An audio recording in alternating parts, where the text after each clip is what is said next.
Karının yanına gidiyorsun değil mi? Konuşacağım komutanımla. İyi olur komutanım.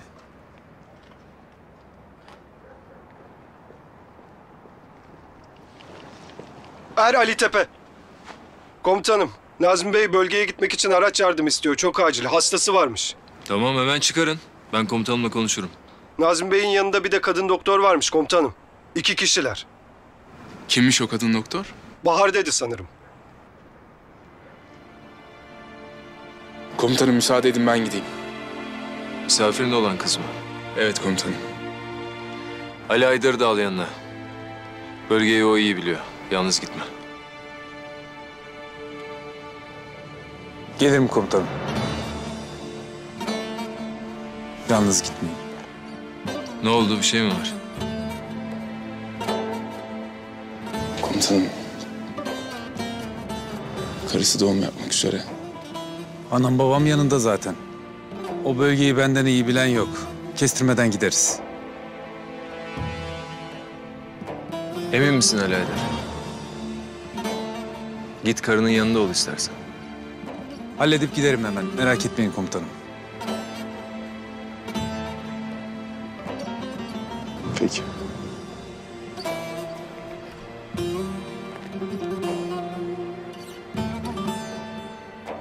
Dayan kızım. Dayan. Ambulansa haber verdin mi? Verdim. Dayan kızım, dayan kızım. Ali Aydar'ı ara baba gelsin ne olur. Tamam kızım, tamam. Kusura bakmayın komutanım, sizi de böyle yoruyoruz ama başka çaremiz yoktu.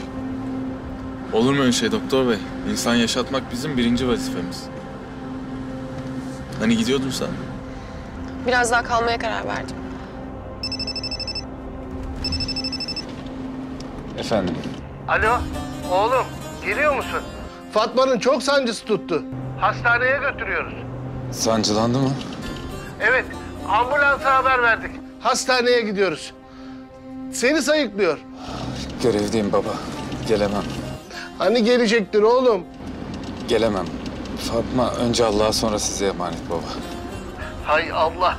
Tamam, haber ederim sana. Et gözünü seveyim. Hayırlı haberlerini bekliyorum. Sana hayırlı görevler. Allah razı olsun baba. Ne oldu? Kader işte. Eşim de doğum yapıyor. Hadi ya. Gelmeseydin keşke. Doktor hanım.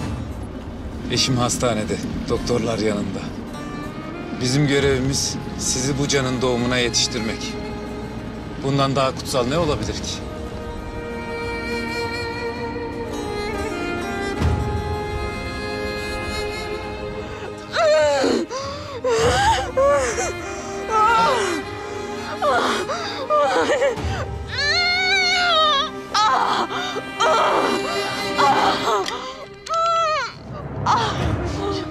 Yavrum. Tamam anneciğim. Tamam bir tane. Tamam az kaldı.